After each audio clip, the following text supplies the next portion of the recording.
Hello and welcome to the Men of Action, where we bring on stellar men who fell like a zero until they awaken that warrior within themselves, so that way they can help themselves, their families, the communities, and above all else, be a guiding light to other men who are struggling. Today I got Mike. Mike is a stellar guy. Mike is a guy who's helping people go from dad bod to fit bod. And today I can't wait to hear his story, what he's been through, and what inspired him to help other men go from unhealthy living to living a better life. So, Mike, welcome to the pod. How you doing today? I'm doing good, bro. Thanks for having me on, dude. I appreciate it. Oh, of course. Hey, I see guys trying to help inspire other men to not only be better in shape, but also to help them be better men. Whether that's to their families, to their Mm. friends.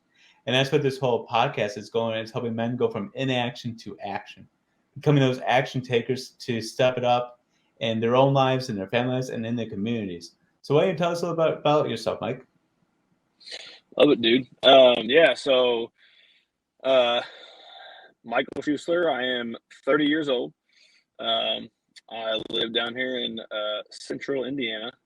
I'm a father of a 2-year-old and a 1-month-old. Um, been married for this will be year 4. Mm. Married 4 years, 2 kids. I've had a bunch of odds and ends jobs my whole life. And then this past year, so just decided just to kind of put all my life experience, my um, stuff I've been through, my childhood, all the stuff, and just put it all together into a one, kind of a one, if you will, like a one-stop shop coach, whether it's fitness, fatherhood, um, life, whatever it may be. Just basically what your whole podcast is, dude. Just um, taking what I've gone through in my life, stuff that I've gone through, challenges, and how I've gotten through those, and now use those experiences to help other people get through the same thing. That's awesome. What made you make that decision to go all in the coaching? Um, I I felt like I was just in a rat race, right? Like just the typical like uh I'm working this job, it's fine, and now I'm doing it for a year or two, and it's all right. I don't want to do this forever. Mhm. What's next? Let's go somewhere else. Same thing. This job is cool. It's fine. A year or two in, all right. I can't do this for 30 more years. Like, what's next? And then we move on to the next, and it's all right. Well, now let me find something that makes more money, and I just felt like I was chasing. I was running a race that had no ending. Um, Okay. so yeah, I could tell that I was getting tired. I was going to be exhausted. I was going to be let down at the end. Um, so I just saw a bunch of a lot of I saw like a need for um, people just that were in my. I felt like there was something missing in my area. Like there's obviously fitness people out there everywhere. There's all different types of coaches, if you will. Mhm. Um, but I just felt like there was a piece of fatherhood that was missing, and Okay. specifically, like a health coach, fitness geared towards fathers, because it's it's different than a 20-year-old single dude trying to tell you, here's how you can lose weight, and that's Mhm. fine. There's ways to do that, but the schedules aren't the same. Right. So I decided that I wanted to start mine and gear it towards people who I understand their schedule. I understand when you're getting up at 3 in the morning because your kid's crying or something like that. The last thing I want to do is when my kid's crying at 3 in the morning is go work out. Right. Or, if I'm running late because we got so much stuff to do, the last thing I want to do is go home and then spend 30 minutes to an hour in the kitchen cooking something, good, clean. Like it's easy to run through something like fast food.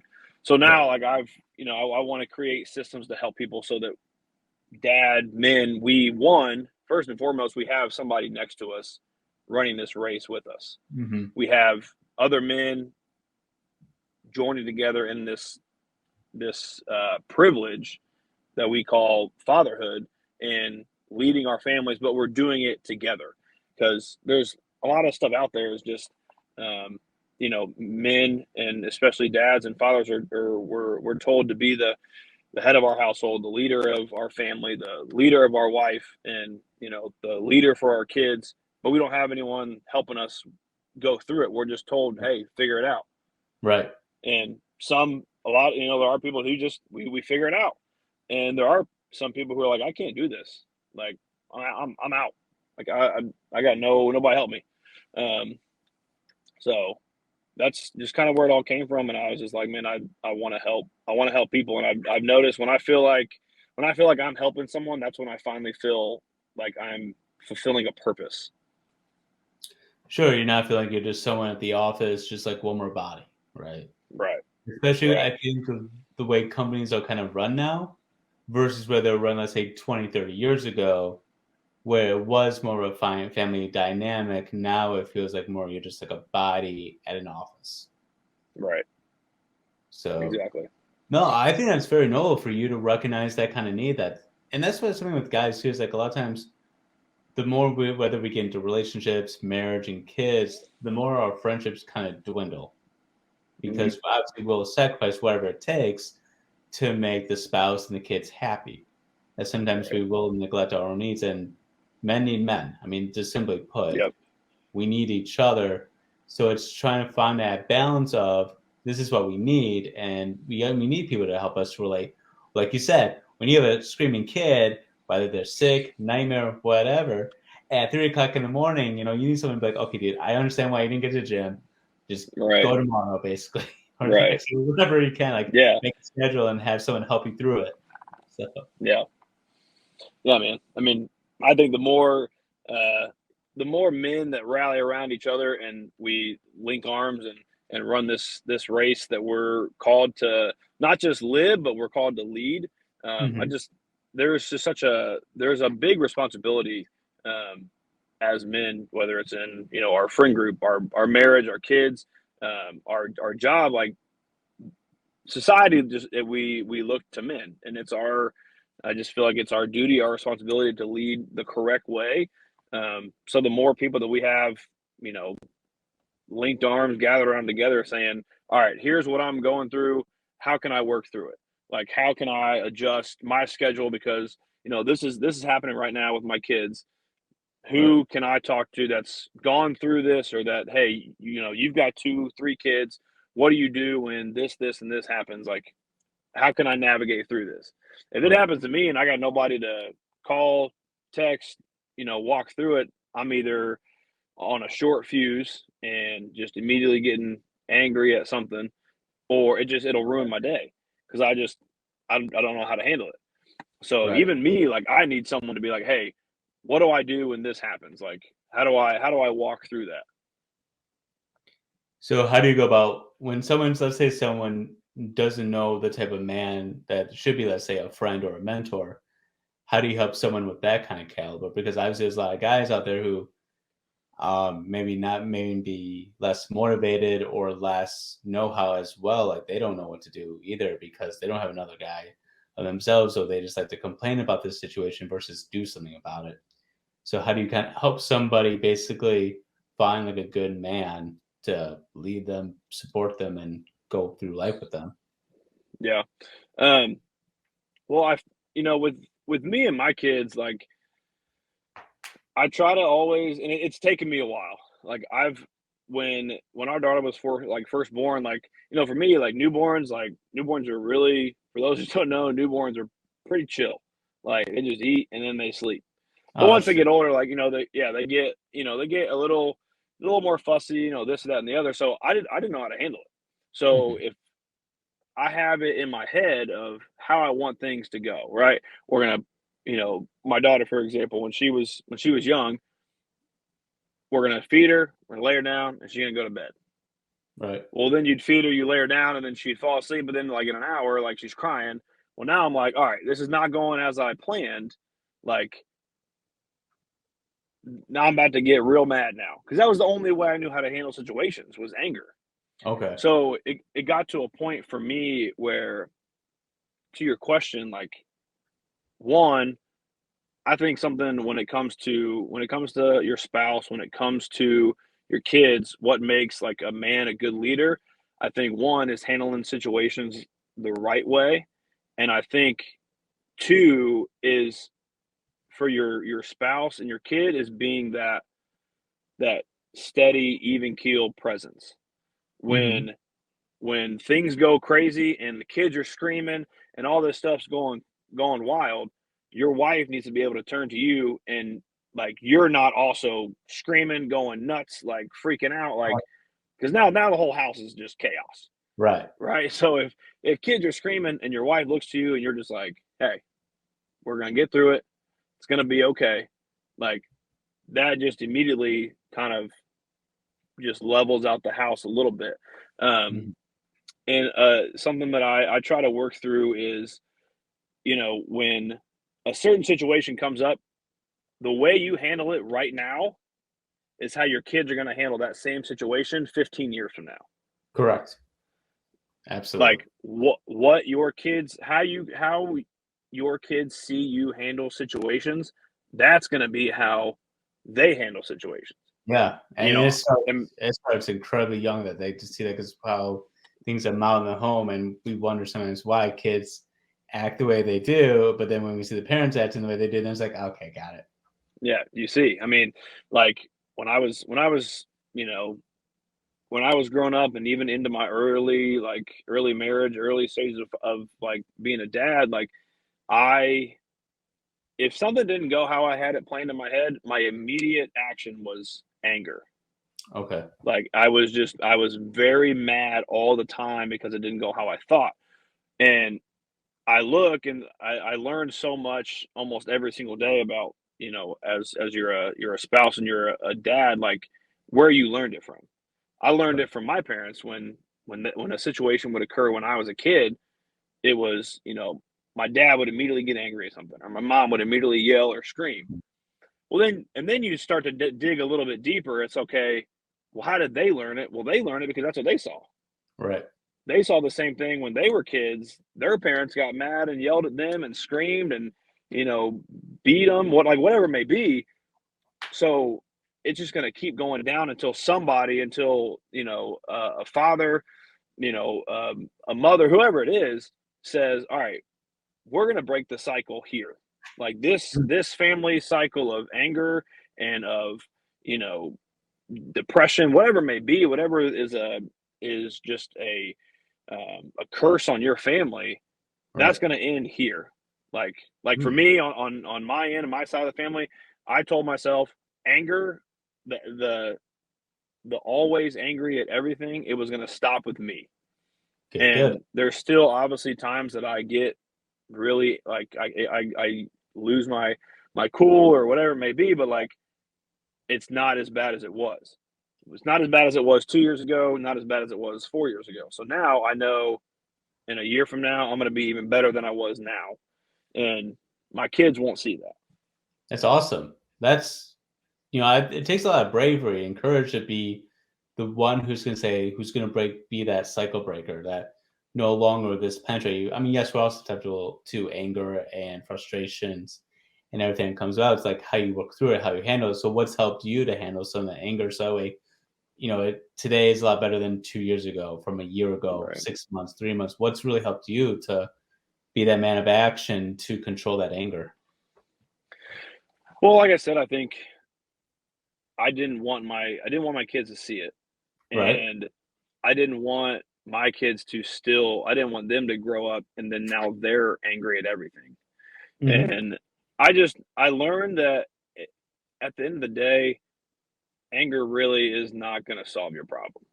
Like I literally just was watching church today, and one of the notes said, anything you can do when you're angry, you can do a whole lot better when you're not angry. Mm. Like you can do everything, and you can do it when you're mad, but you can Right. do it twice as good when you're not mad. Okay. Everything that you can do so much better when you're at peace, when you do it with a calm presence. Like if I Mhm. had to discipline my kid, like it's a calm conversation. It's a calm explanation. Mm-hmm. It's a it's an explaining why. It's not just, scream, yell, and get out of here. And I think that's just become. I think just getting mad at everything. I think the it's just the norm in our society. So I think it's something that, for me, like, that's what I want to stop. No, that's awesome, especially that church sermon that you're listening to that says Yeah. like, because it causes you to stop and think: Is this Mhm. going to be productive? Allowing Right. my anger to get the best of me, and then that's going to further continue the cycle that I want to break. And then if that continues, I'm going to feel horrible about it, right? Because I'm trying to change Right. this. And Yeah. then all of a sudden, when that doesn't happen, then it's just like, oh man, now what do I do?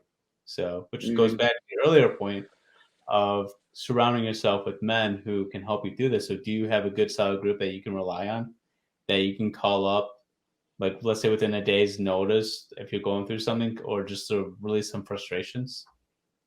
Oh yeah, absolutely. I mean, I got them all over the place. Whether it's here in, a small group that we have, whether it's guys on Twitter, Mm, whether it's, friends that are around, maybe that I've grown up with, that are in the same season of life as me, but we, maybe don't live by each other. Like, you've got to have somebody that, one, can walk you through it, but two, I think, as a man, like, you got to keep people accountable, like, mhm. and that's part, having a really good group of men around you, and it's part having a really good teammate and a spouse to call, like, and my wife will call me out whenever, like, I need to, and she'll say, "Hey, like, you were pretty you were pretty mad there. Like, you Okay. didn't handle that very well."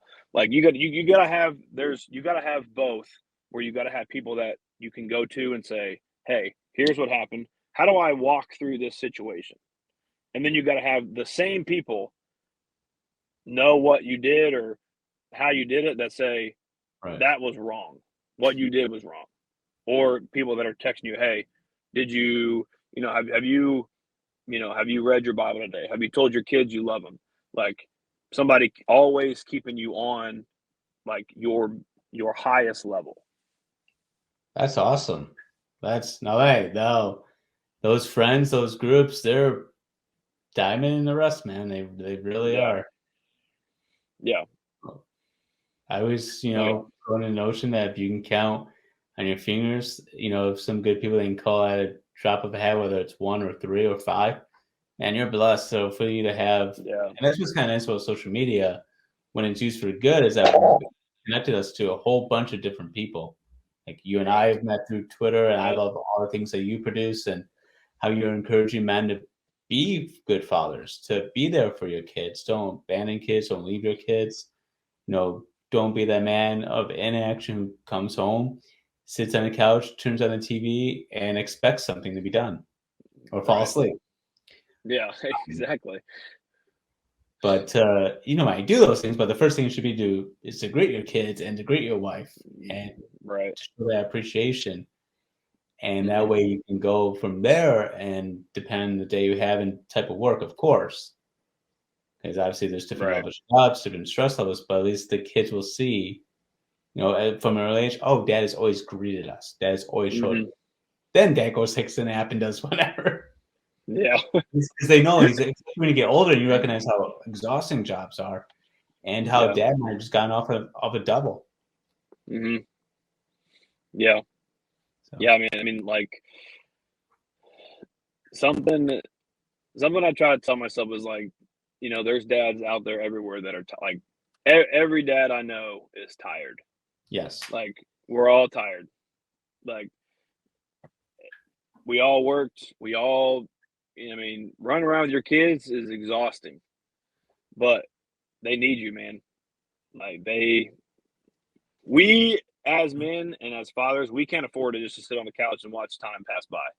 Like, right, I try to tell people, man, every single day is a chance, because from a little kid's eyes and perspective and viewpoint, like, every little thing is the coolest thing ever.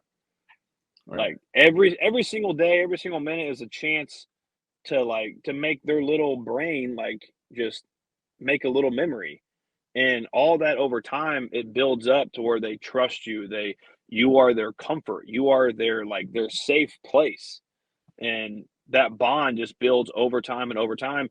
And the last thing that you want to do is sit back 5 years from now and be like, man, when I was tired every single day from work, I probably shouldn't have just sat on the couch and watched TV and let my kid either watch TV with me or let her or him just do whatever while I just wanted to take a nap.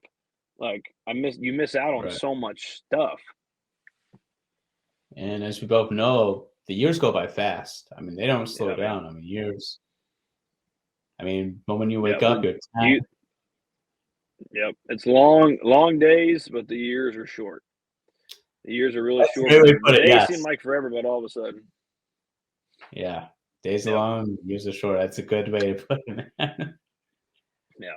No, So, there'll be days where you're like, man, this day is dragging along. I am exhausted. We are, you know, kids are butting heads, whatever it may be, but you'll take a blink and all of a sudden they'll be 2, 3, 4, 5 years old, and you'll be like, man, I forgot about that day.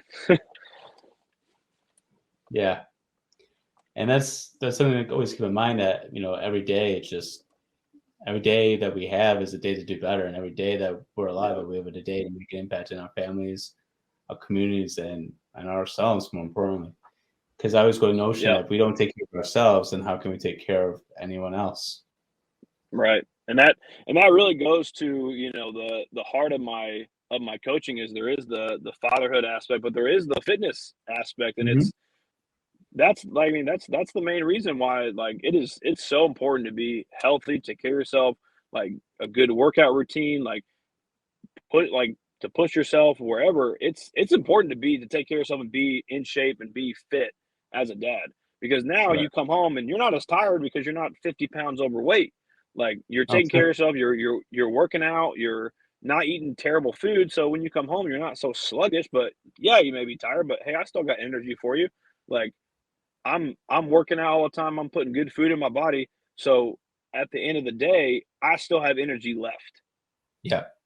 Well, especially the heavier you get, the harder it is on your sleep. And sleep is so important. I Yeah. mean, sleep helps regulate our emotions, our behaviors. It affects how we think. Yep. And there's so many people these days that are developing sleep apnea. Mhm. So, which now you need a machine to help you sleep at night. Which, Yeah. if you need it, you need that. And thank God for all the medical advancements we've made. But how much better your life could be if you still lost weight and you still need that machine.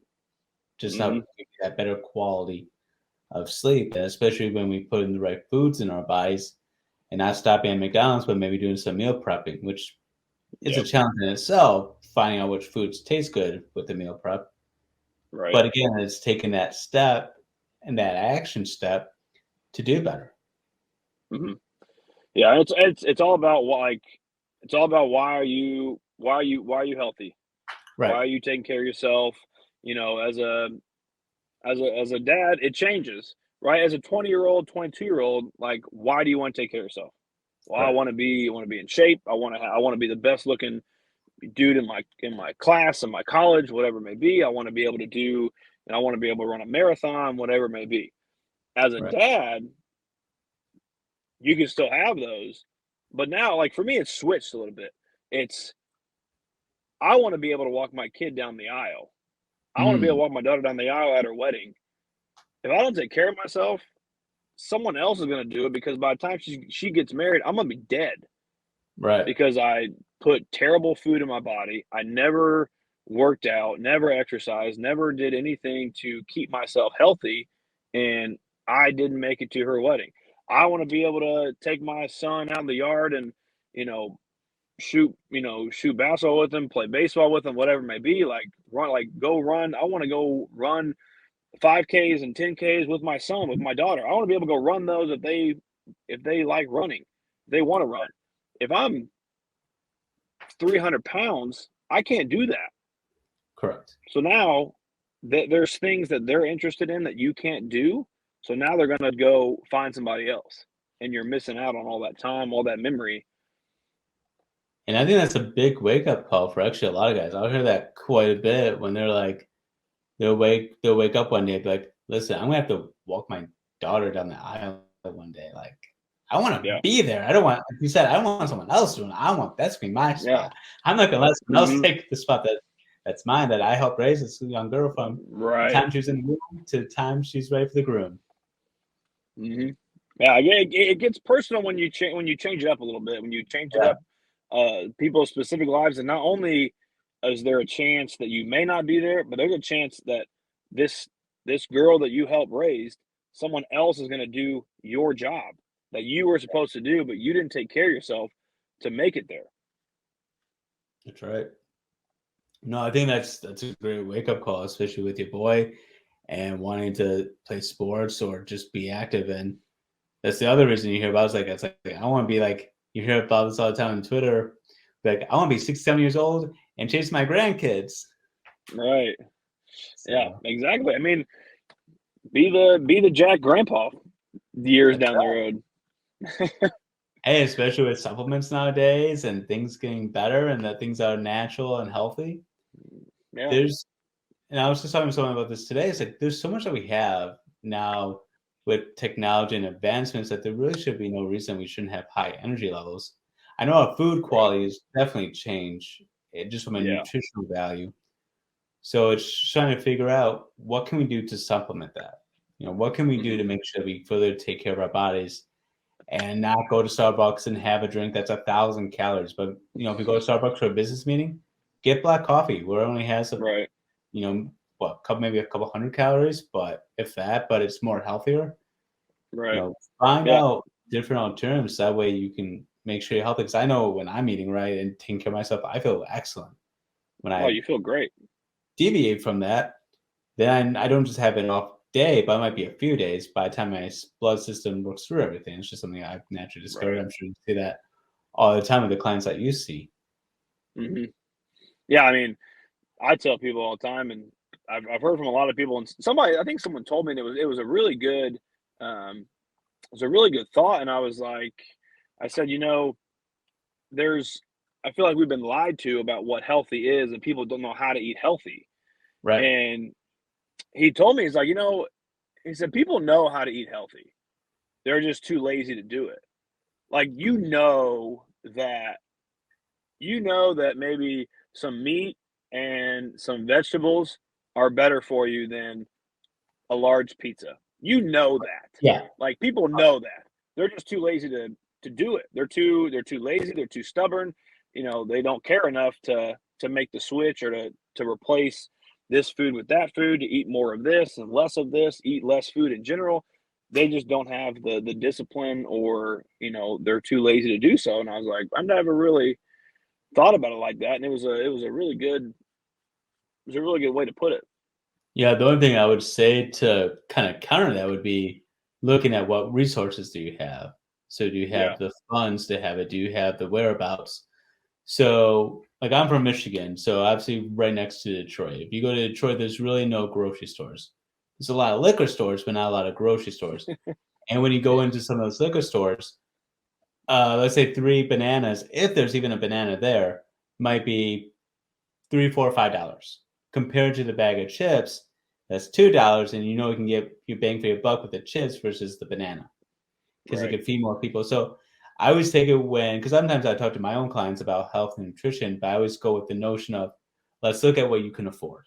Let's look at what Right. you can actually afford and what resources you have to obtain that because sometimes people really don't have the resources. So a little Caesar's $5 pizza is more affordable than getting food, like let's say some steaks, some vegetables, just from a Yeah. cost benefit, which is weird that unhealthy food is cheaper than healthy food, but healthy food's more expensive, especially with the Right. inflation rate we're in now. Like, thankfully, I just got some eggs, and like last time I buy this type of eggs, it was like $8.99. So I had to go to an alternative egg.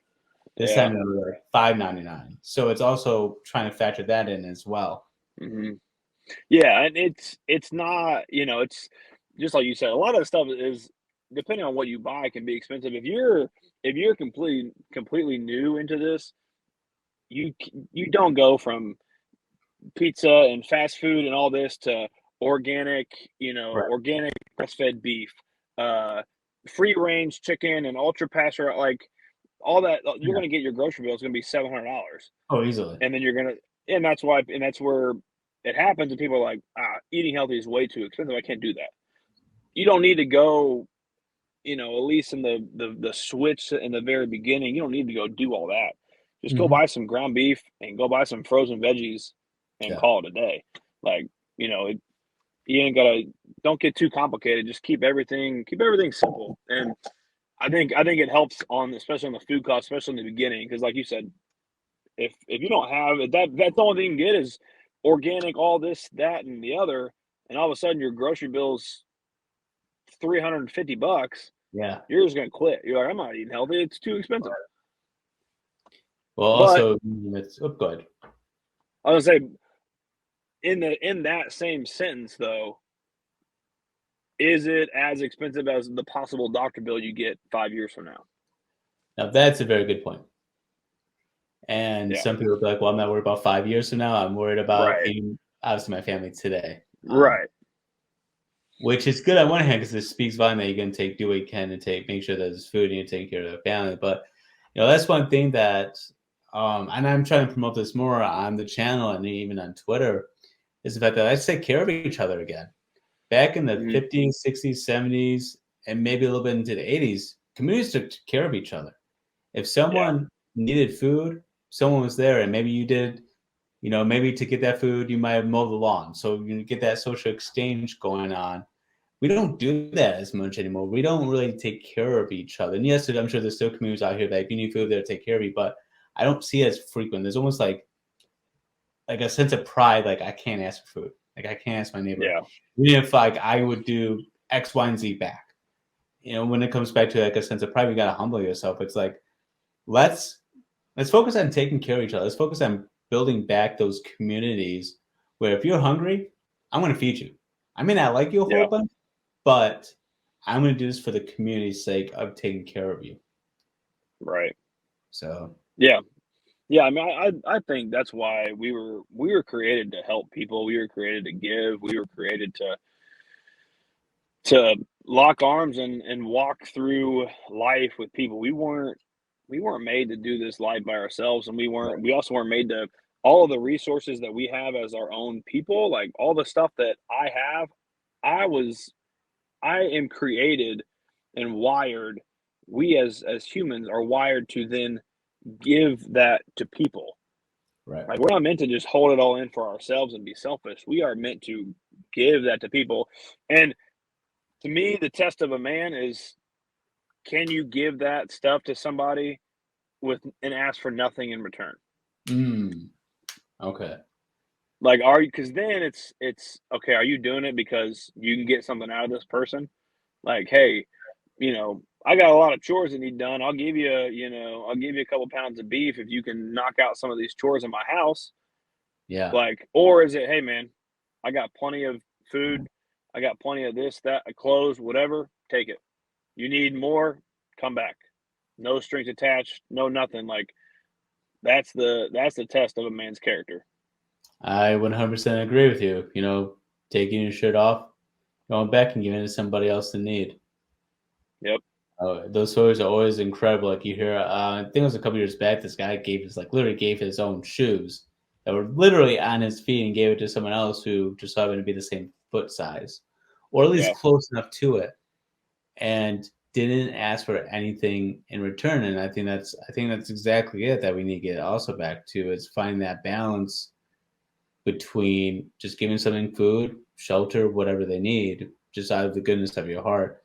Again, expecting nothing in return, because then again, if you're expecting something in return, then it becomes questionable, like you said, your motives.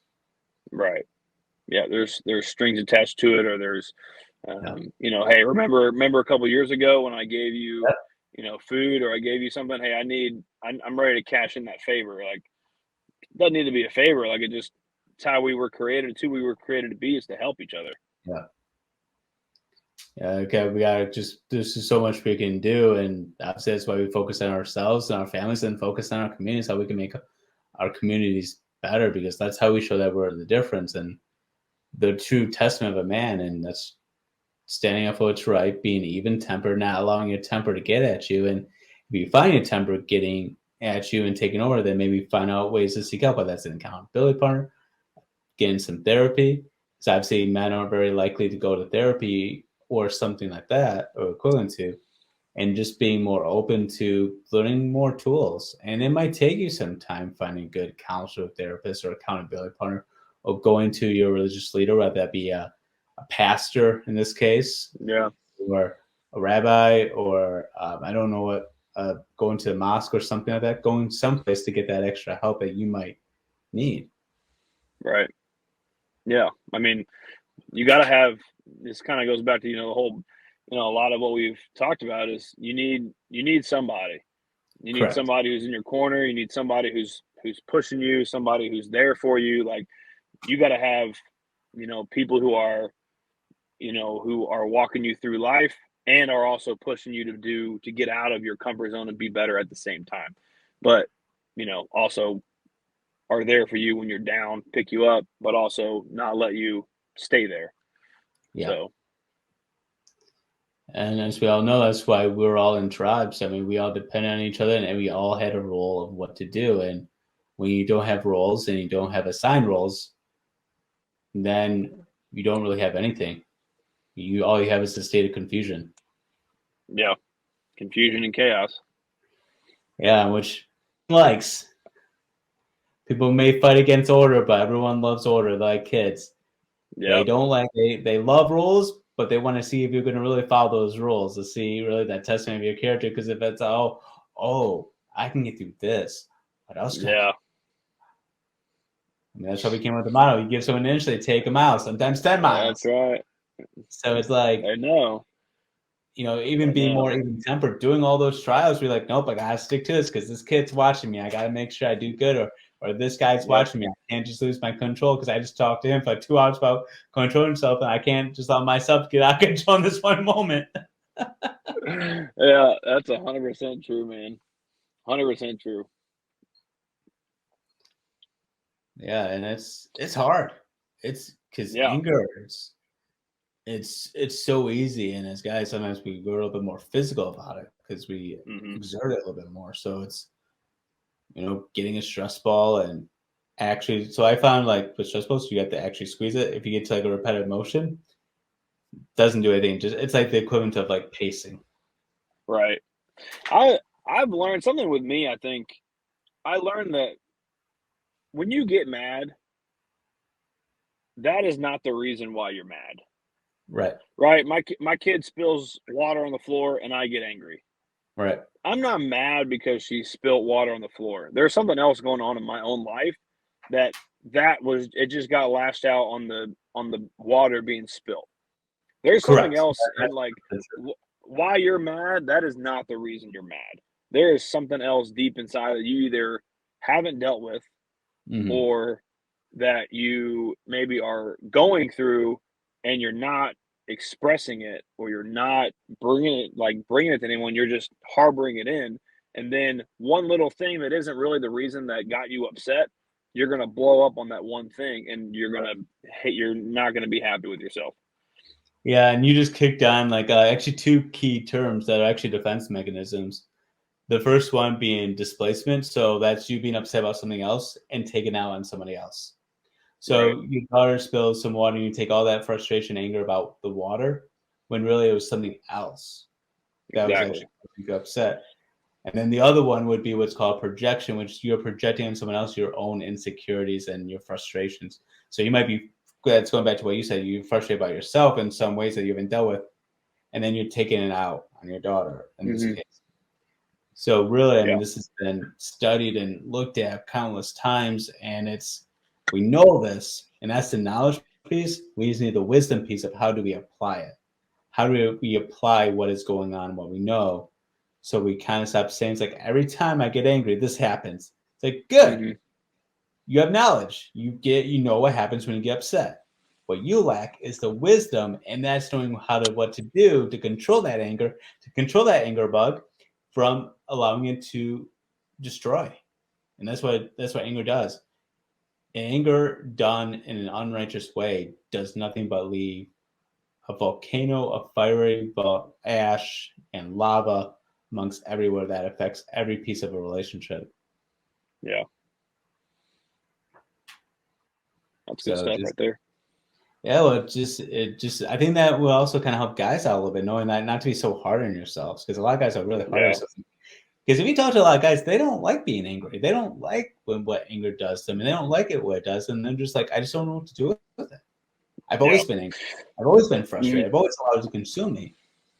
And Mm-hmm. it's like you see these guys who are desperate to getting better, and they want to get better. And the first step I always say is stop being hard on yourself and figuring out what causes you to feel angry. Then what's one thing you can do about it?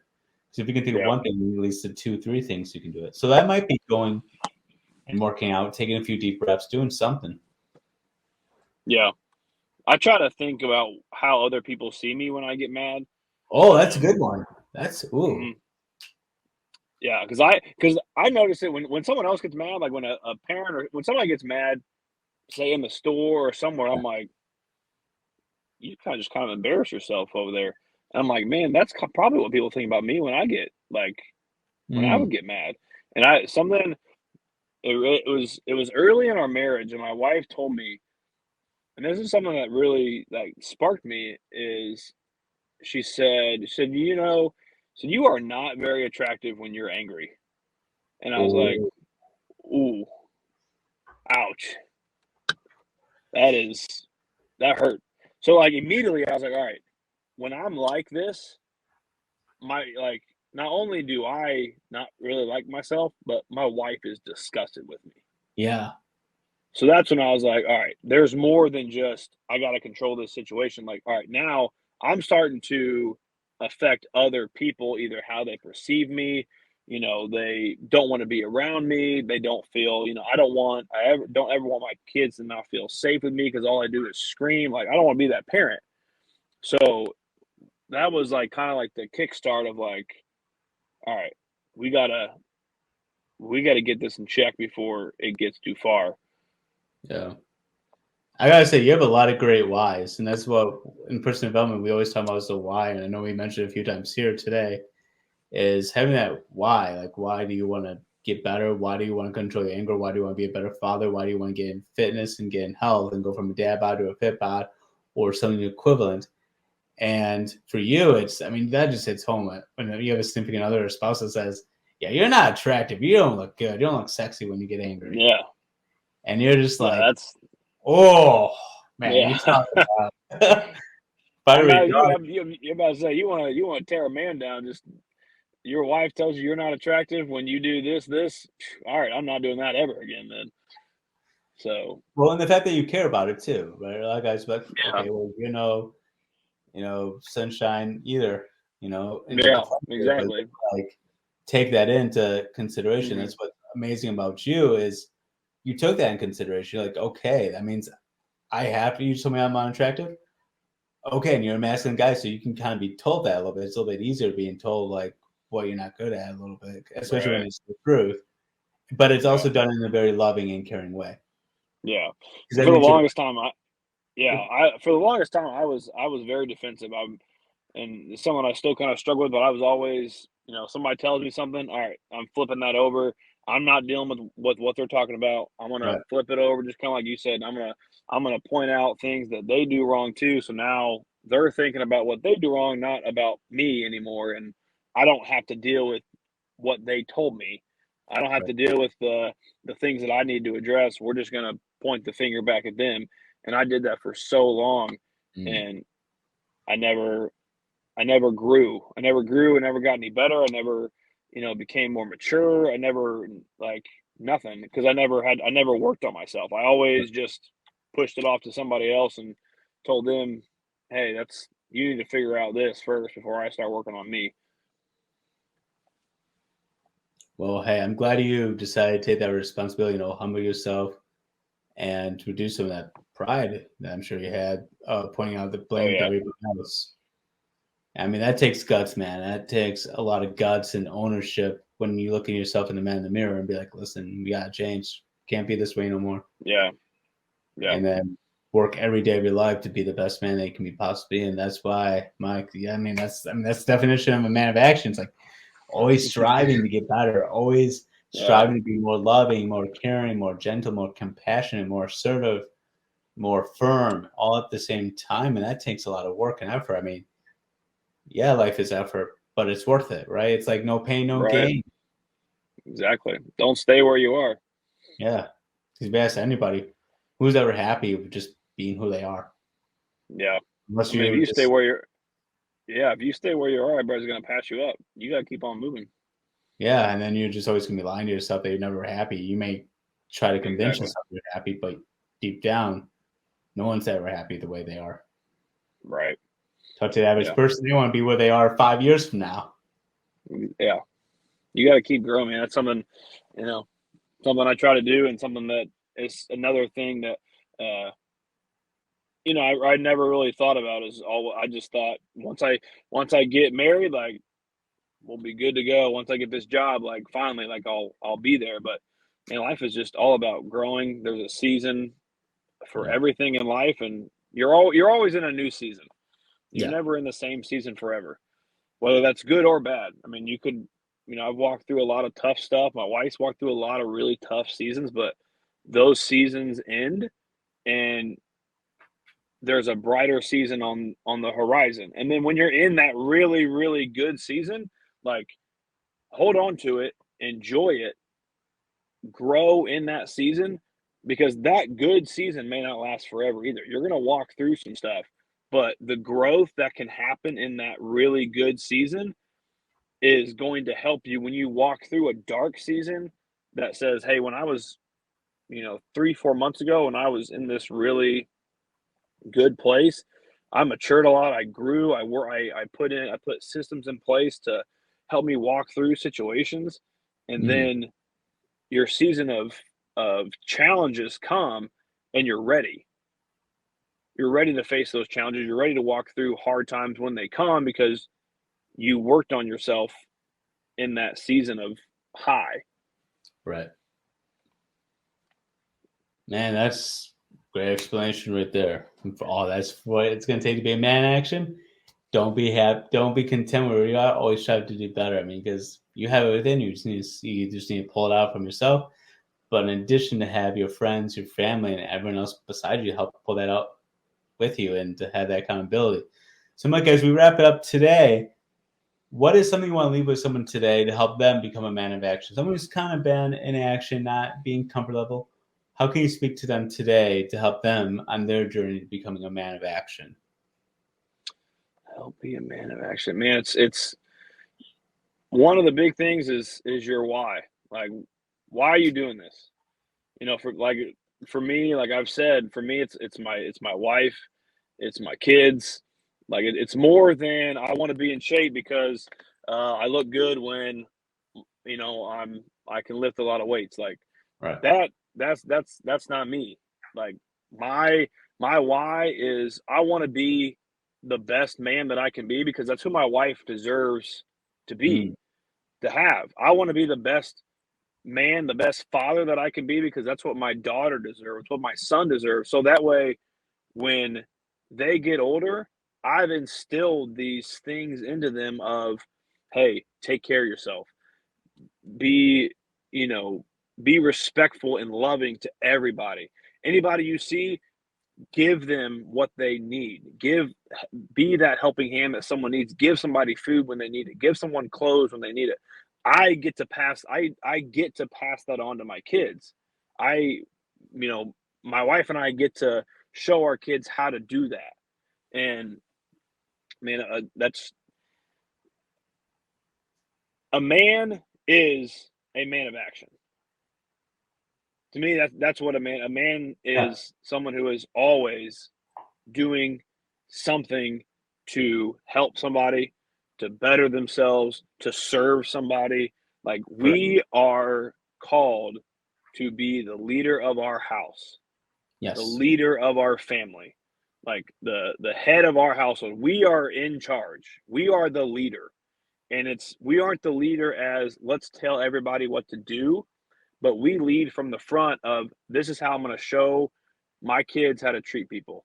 This is how I'm going to show my kids how to take care of themselves, what the proper foods to eat, the proper way to show love to their mother. So my daughter knows when she gets older, that's how I should be treated. And when my Right. son gets older, he knows that's how I should treat a woman, is how my dad treats my mom. Like, that's a man of action. That's the head of your house. That's the leader of your family. Is you lead from the front, you show your kids, you show your wife, this is how we're going to do things, and you leave a legacy onto them so that everything you've instilled in them, they now grow up and they instill it into your grandkids, and you started something you didn't even know was possible. And that's how you make new cycles and break old cycles. Exactly. So, well, Mike, you heard from Mike. Be a man of action, have your why, and start leading. No more laying around, no more being mundane life. Start leading, start taking charge, leave that comfort zone, and become the best man that you can become. That's just trying to do the very best you can. So, Mike, thank you for coming on the pod. And don't worry, your social medias will be in the description below. And DM if you're interested in this coaching business, and I'm sure you'll be blessed by it. Hope everyone has a great day. Thanks again, Mike. Bye. Thanks, bro.